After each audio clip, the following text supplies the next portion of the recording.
What are emotions? You feel emotions, don't you? But why do they exist? And what are they exactly? And why is it essential to know how to work with emotions? Hello and welcome back. Thank you for coming. My name is Matthias, and I'm here to help my viewers achieve their full potential. So, emotions. What are emotions? So, emotion, the word itself is a combination between two words, which is energy, which is the E, and motion, so movement. So there's moving energy, but well, energy moves constantly, ain't it? So what is it exactly? So we have a physical body, and according to the traditional Chinese medicine, our organs create emotions when they are not happy or when they are happy. They create negative emotions when they are unhappy. Like, for instance, the liver, if it's over solicited, it sends out anger, it sends out frustration, it sends out scorn. The lung, if it feels if it's unhappy, if the lung is unhappy, you get anxious, you feel abandoned. So how I see it is, first of all, as a side information, or a major information actually, is how do you create your reality quickly? I mean, there are stories you tell yourself, then these stories create beliefs. From these beliefs you create thoughts, and your thoughts create emotions, and vice versa. So your emotions influence / create thoughts, and your thoughts influence / create beliefs, but not stories. So what does it want to say? What do I want to say with this? So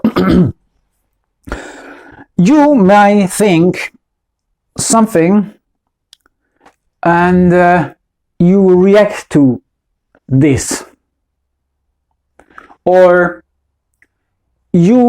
something happens to you, so an accident, or even less, you have a situation where you react how you have been conditioned, like in an angry manner, or it triggers the abandonment in you, and then you go smoke, or you feel stressed, and there are many smokers which then go smoke a cigarette. Or how I see it is, many smokers, they still are processing the emotion of abandonment which happened during their childhood years, or from previous lifetimes, or you inherit emotions too, which can go far down the road. So even through my extensive healing experience, I saw their emotions being inherited or gifted from your ancestors to you in this bloodline, in this lifetime, over a period of over several thousand generations.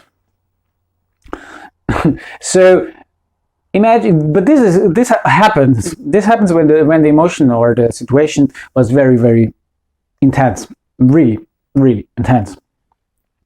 So I checked, and what I found out is, as all these organs are being, or the organs which create emotions, they are all related to the lower three chakras. Well, I'm referring here to the yogic chakra system with 7 embodied chakras. What chakras are, I will talk about in another video. But just for you to know, there's a root chakra, there's the sacral chakra, and there is the solar plexus, which are main energy centers in your body. And all these organs, the heart, lung, the small intestine, the glands, they are all related to one of these, they are linked to one of these chakras. So from evolutionary point of view, also on your spiritual evolution or on your spiritual journey, what happens is as long as you stay in these three chakras, which majority of the population does, you are stuck in exactly the matrix. So you for sure know the movie The Matrix, which talks about this, but actually the Matrix is about emotions. The Matrix consists of emotions. So do you control the emotions, or are you being controlled by the emotions? Because in your evolution, when you reach the fourth chakra, which is the heart, anahata, which is the heart chakra, everything is unconditional love, and you don't get affected by the emotions, or not as strongly, because you know how to control them. So it's highly important on your spiritual journey just to learn how do you process, how do you transmute emotions, how do you handle them, how do you manage them, and how can you make use of them, because like everything is energy, and emotions, thoughts, and beliefs are energy too. So these energies have different charge. For instance, anger is a quite strong emotion and has a high charge. So if you cultivate anger, you have quite some charge, energetic charge in you, which you can make use of if you transmute it.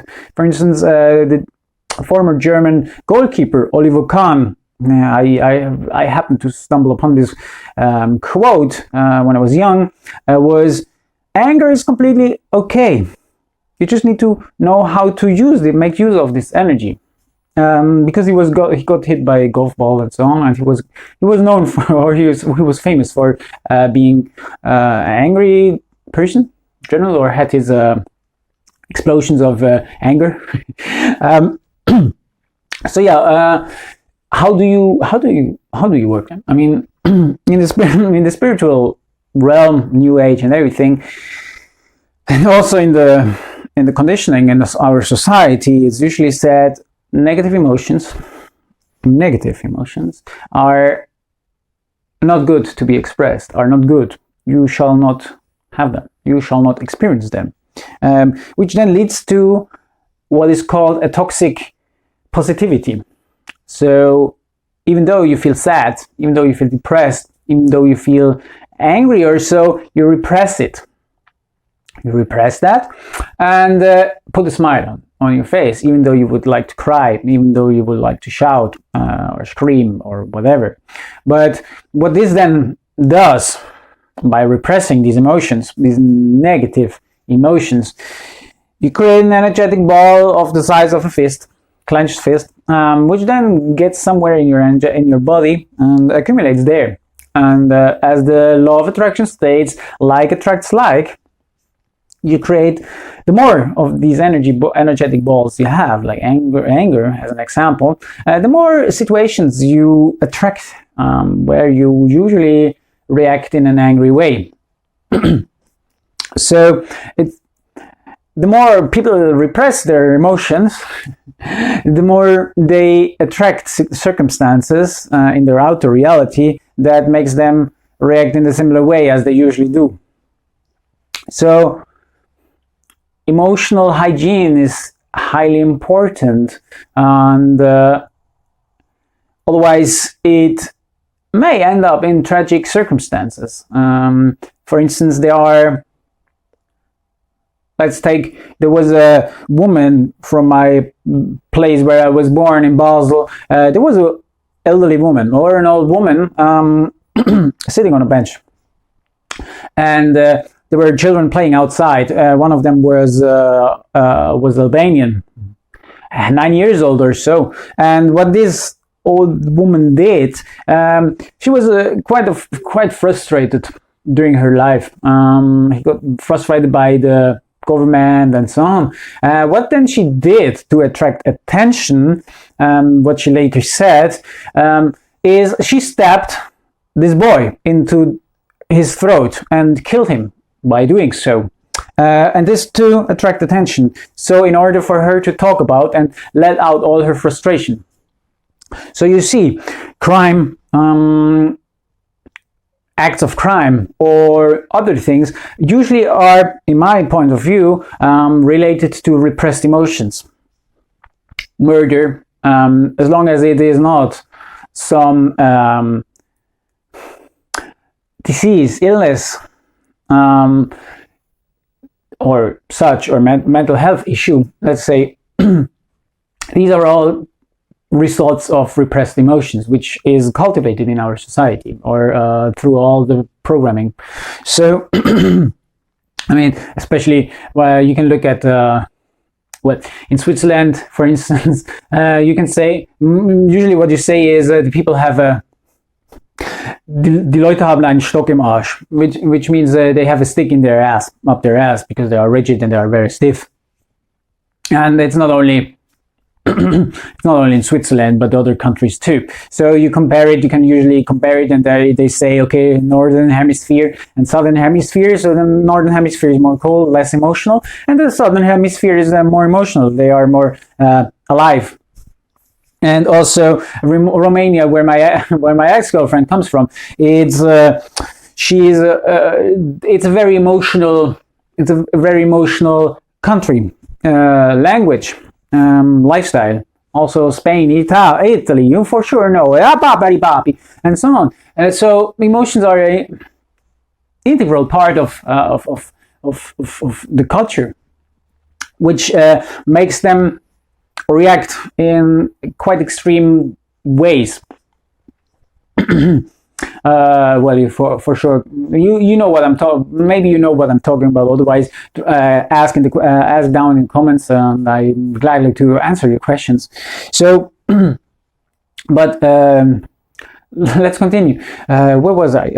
So the emotions. So they get stuck. They got stored in your body, and you attract these circumstances, which make you react in the usual way, unless you are aware of them.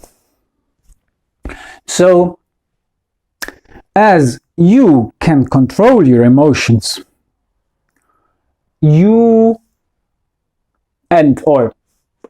as soon as you start being aware and mindful of your life, of your actions, of your behaviors, of how you react, and then that means also you are aware and mindful and conscious of what triggers what in you that it makes you react with a certain emotion. For instance, if you eat spicy but actually you don't, or your spicy food is not as good for you because it makes you heartburns, and therefore react in an angry way, or make you angry, or however it spices you up, it heats you up, which you misunderstand as as anger, like this burn, this fire, that comes from your stomach. Then this leads to, if you don't break this habit of understanding, hey, okay, if I eat spicy, afterwards I should be aware of the fact that I'm gonna react or behave in a certain way, which is usually angry, but actually it's just fire or heat, which I misunderstand as this anger, or I used to misunderstand this fire as anger. So we continue, and or you, for instance, you drive with your car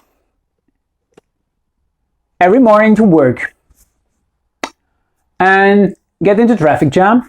You're annoyed about it. You're completely annoyed. You get angry about this fact that you are in the traffic jam every single day.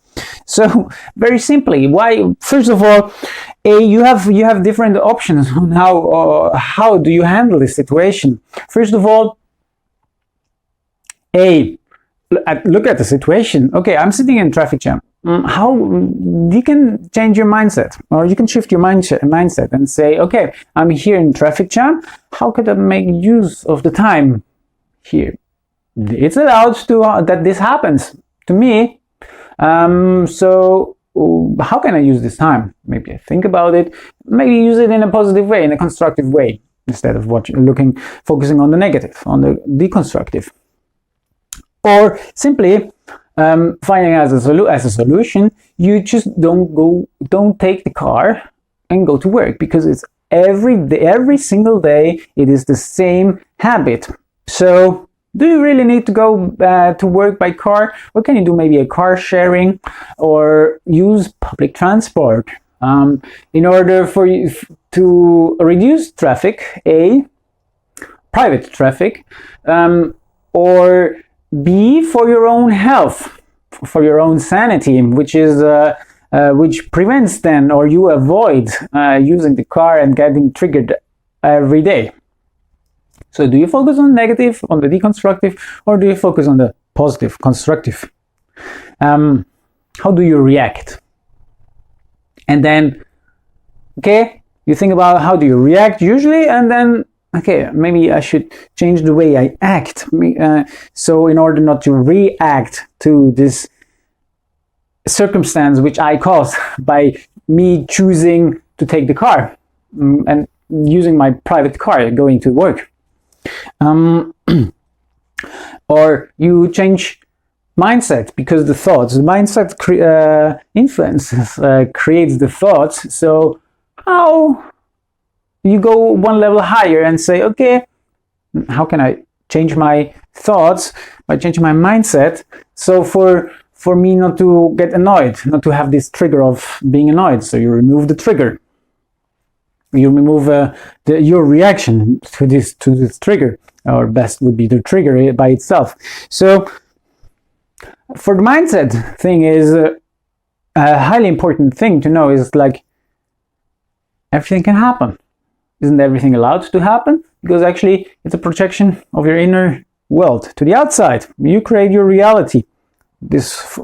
Regarding this, I talk in another video later on, because this is already more advanced. First of all, get your emotions, get a hold of your emotions, and learn how to control them.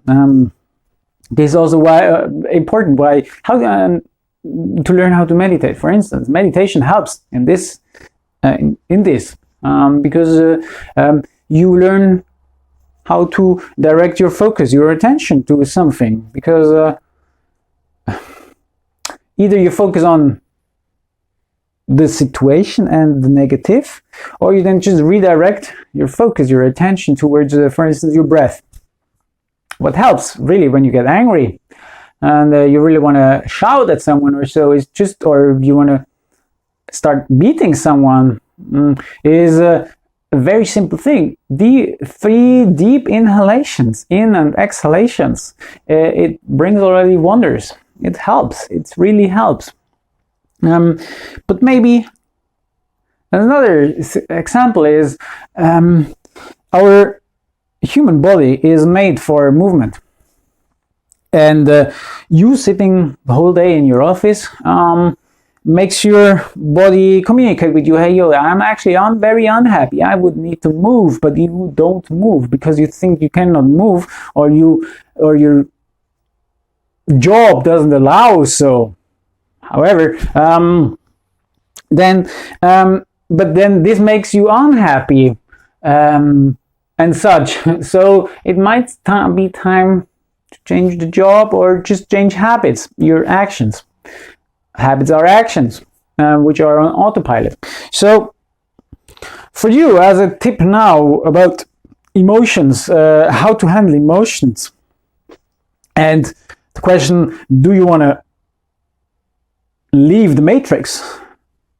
Do you want to leave the matrix? Do you want to, or do you wish to become your own creator of reality? Do you want to be the master of your reality, of your life? Then, first of all, learn how to be conscious, aware of your life. Get out of autopilot mode. There are different methods on how to do that. For instance, you can listen to certain frequencies, which is gamma frequencies. So you get out of this daydreaming state. Gamma frequencies are from 30 hertz on. So you can use isochronic tones or binaural beats, for instance. So brain entrainment. I'll drop some links down below in the description box, so check them out. Then second, as you don't listen always to these, or you're not able to listen to these frequencies all the time, learn how to meditate. Well, about meditation I will talk in another video, but meditation generally, when you say learn how to meditate, is it's like saying, hey, yo, I'm going to practice sports. So what sports do you have? You have climbing, but you have also jazz. You have swimming and you have soccer. So there are many different kinds of meditation. Many different kinds of meditation, but I recommend you mindfulness meditation as a good start. So you learn how to refocus your attention onto something, and then later on you can progress or advance on your spiritual journey. But it will already start a process for you. So yes, I'd say for now I talked enough about emotions. So if you got any value from this video, any information, any new knowledge, and like to or know certain people that could benefit from this information, please like, share, and subscribe to my channel, or share this video with friends, family, and other acquaintances. And I hope to see you in my next video or my other videos. Check them out. I'm talking about spirituality and post every day. Just if something happens to me, then I won't be able to, but you know what I mean. So take care. Thank you for being. You are beautiful, and I'm looking forward to see you in my coming videos. So have a great one. Bye for now. Bye bye.